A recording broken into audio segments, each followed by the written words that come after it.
ગુજરાતમાં double engine સરકાર છે, પણ ગુજરાતની અંદર પણ 35 જેટલા પેપર લીક થયા અને આપણા બાળકોના ભવિષ્યને અને આપણા બાળકોની નોકરીઓ છીનવવાનું કામ આ સરકારે કર્યું છે।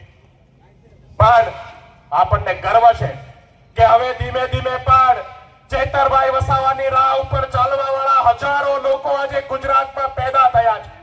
ગુજરાતની અંદર આજે આ ક્રાંતિનું બીજ વાવવા વાળાને ગર્વ થાય કે ગુજરાતની અંદર ધીમે ધીમે પણ ગુજરાતના લોકો એક થઈ રહ્યા છે। સાથીઓ, આપણે બધાએ ભેગા થઈ એક થઈ અને ગુજરાતની અંદર આ તાનાશાહી માનસિકતાને ઘર ભેગી કરવાનું કામ આગામી 27 ની ચૂંટણીમાં કરવાનું છે।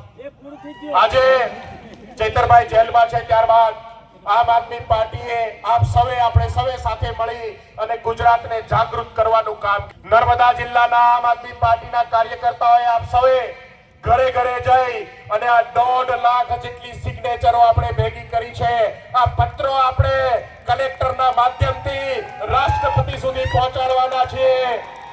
આપણે રાષ્ટ્રપતિશ્રીને કહેવા માંગીએ છીએ કે સરકારે કરેલું દમન ખોટું છે, ચેતરભાઈ વસાવા ઉપર કરેલો કેસ ખોટો છે અને ચેતરભાઈ નિર્દોષ છે। માત્ર ને માત્ર એના અવાજને દબાવવા માટે કરેલું આ સરકારી નાટક છે।